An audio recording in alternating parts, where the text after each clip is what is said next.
Assalamu alaikum wa rahmatullahi wa barakatuhu, chers frères et sœurs. Je vous salue avec la salutation de paix. Que la paix de Dieu, que ses bénédictions soient sur vous tous. Alors aujourd'hui, nous allons décrypter, analyser en profondeur, décortiquer l'une des recommandations, l'un des commandements, l'une des lois divines que nous retrouvons dans la Bible et qui est connue de tous, tous. Alors, aujourd'hui, si vous écoutez la voix de votre frère, c'est moi. Appelez-moi simplement Hafiz. Je suis chercheur en théologie comparée. Et je me base souvent sur tout ce qui intéresse l'islam, le christianisme, le judaïsme, ces religions dites religion monothéisme. Alors, les écritures saintes, c'est-à-dire la Torah, l'évangile et le Coran, c'est ça que nous allons utiliser pour pouvoir nous entretenir sur des sujets très importants ici. Ici, sur cette chaîne, si vous êtes, c'est la première fois que vous voyez mes vidéos, alors sachez que ici, nous allons amener des sujets qui ont été des sujets mécompris, ou soit des fausses conceptions que les gens ont. Nous allons essayer de les démystifier et de séparer le vrai de l'ivraie, de pouvoir éclairer les gens à la base des Écritures saintes. Bien sûr, on ne va pas regarder seulement l'œil et affirmer. On va apporter des preuves pour pouvoir illuminer et pour pouvoir nous échanger sur ces sujets-là afin d'éclairer la conscience de chacun de nous. Que Dieu nous assiste. Alors, c'est quelle est cette loi que nous allons décrypter aujourd'hui, loi divine que nous retrouvons dans la Bible? C'est la recommandation que Jésus donnait à ses disciples, aux enfants d'Israël. Il dit dans Matthieu, vous allez retrouver dans le livre de Matthieu et le livre de Luc également. Dans Matthieu, si vous allez dans chapitre 5, verset 39 déjà, vous allez voir, je cite, Jésus dit, « Mais moi, je vous dis de ne pas résister aux méchants.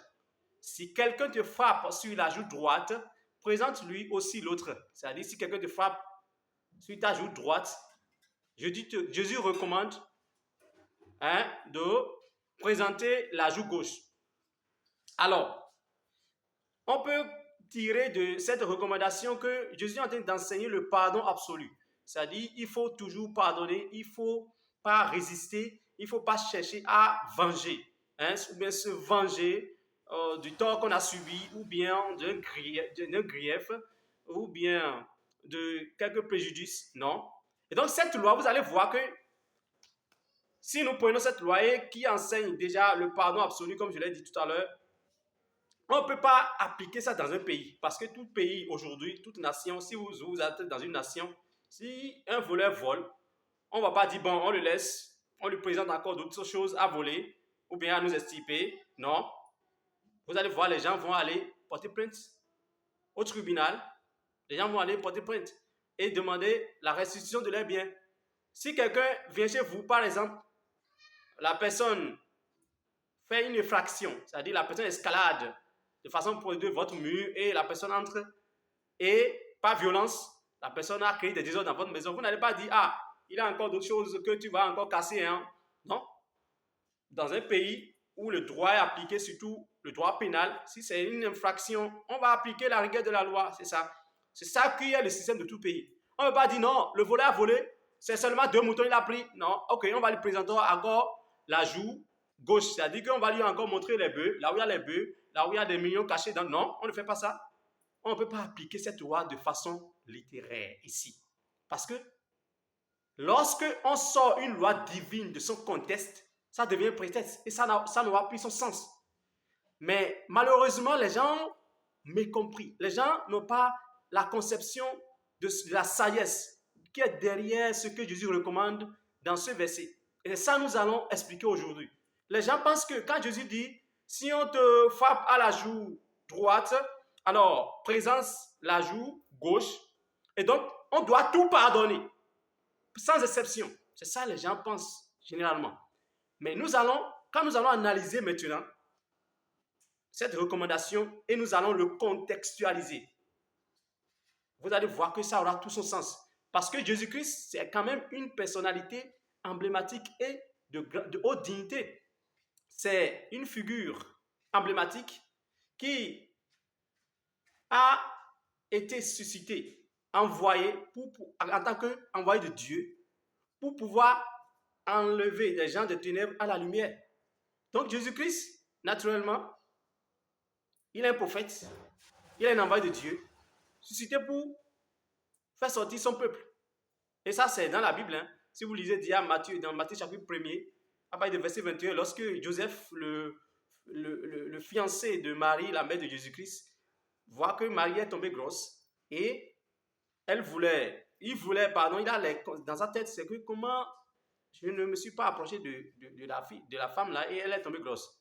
Donc Joseph se disait, bon, je vais divorcer, je vais la répudier. Mais on a dit, l'ange du Seigneur apparaît en songe à Joseph et l'ange lui a dit, dans Matthieu chapitre 1er, si vous lisez à partir de verset 21-22 là, vous allez voir, l'ange a dit à Joseph, ne répudie pas ta femme parce que elle porte en son sein un fils qui s'appellera Jésus-Christ, c'est lui qui va sauver son peuple de ses péchés. Donc, c'est quel peuple? Si vous allez dans Matthieu chapitre 2, verset 6, vous allez voir, on a dit, et toi, Bethléem, tu n'es pas la moindre des villes de Juda, car de toi sortira un chef qui paîtra Israël, mon peuple. Donc, Jésus-Christ est annoncé en tant que sauveur, en tant que quelqu'un qui va venir enlever les enfants d'Israël de leurs ténèbres, de leurs péchés pour apporter la lumière. Et lui-même, il est venu, il n'a pas nié ça dans Marc chapitre 12.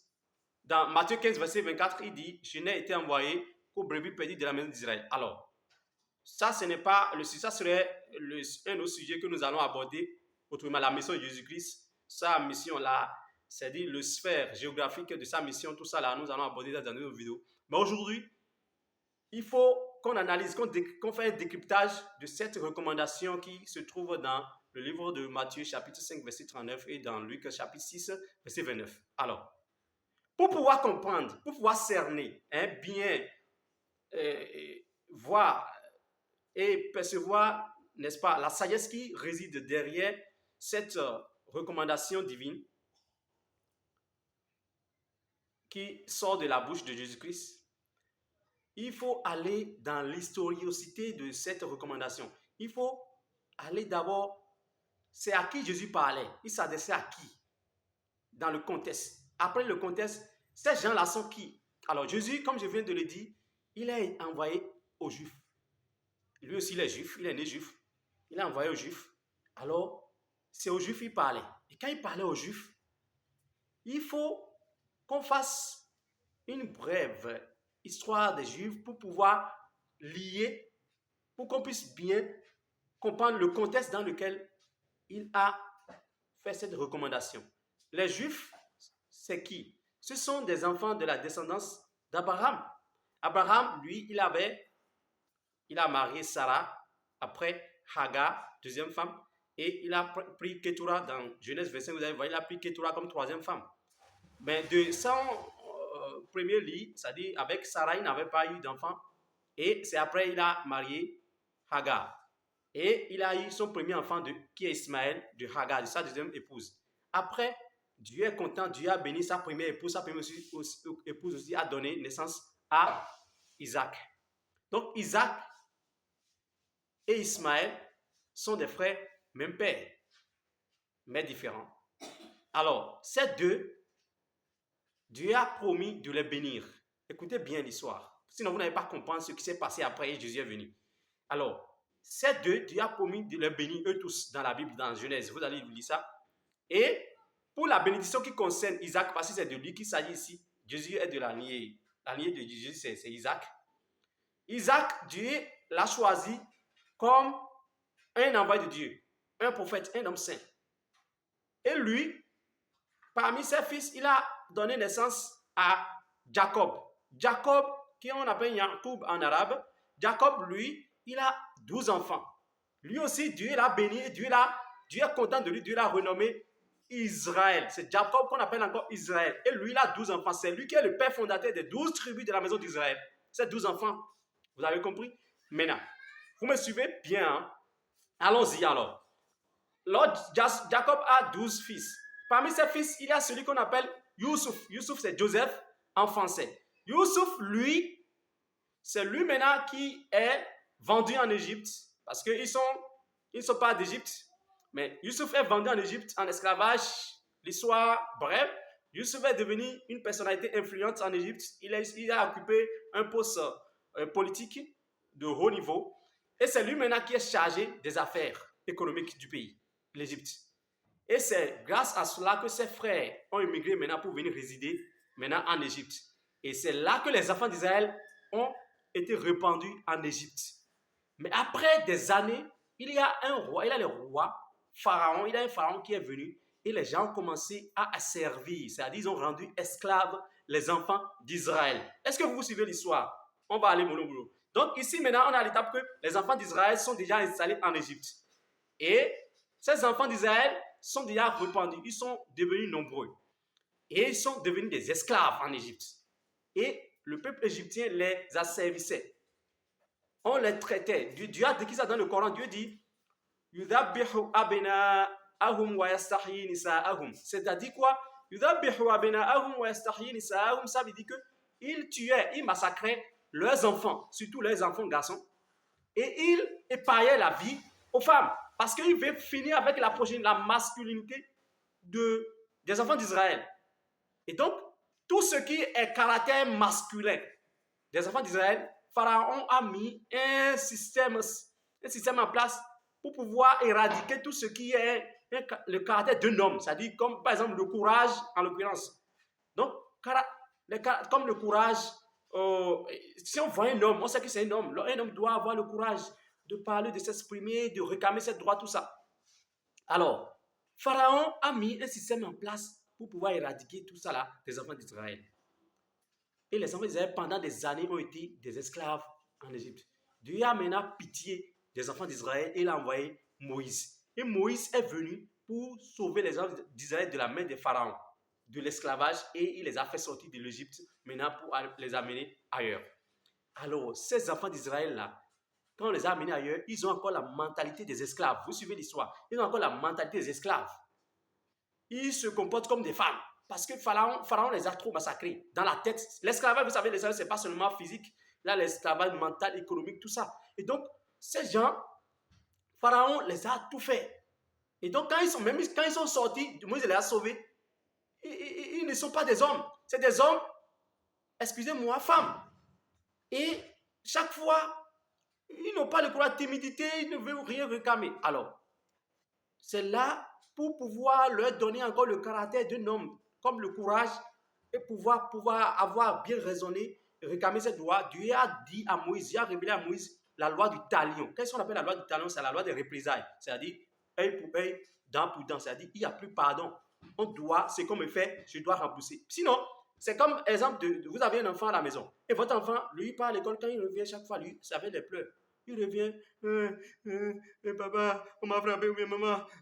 Vous allez dire, mais c'est quel enfant j'ai ça? C'est quel enfant bête? Toi, chaque fois tu avais les pleurs, toi, tu n'as pas la bouche pour pouvoir parler à ton maître ou bien à ton assistant pour qu'on puisse pouvoir te protéger. Ou bien toi-même, tu ne peux pas te défendre. C'est comme ça les enfants d'Israël étaient. Et donc, pour pouvoir restaurer leur courage, restituer leur courage, Moïse leur a dit, il faut commencer à appliquer la loi du talion. Et c'est Dieu qui leur a révélé. Dieu a dit ça dans le Coran. Dans le chapitre 5, وَكَتَبْنَا عَلَيْهِمْ فِيهَا أَنَّ النَّفْسَ بِالنَّفْسِ وَالْعَيْنَ بِالْعَيْنِ وَالْأَنْفَ بِالْأَنْفِ وَالْأُذُنَ بِالْأُذُنِ وَالسِّنَّ بِالسِّنِّ. Ça dit que dent pour dent, œil pour œil, tout ce qu'on me fait, je dois.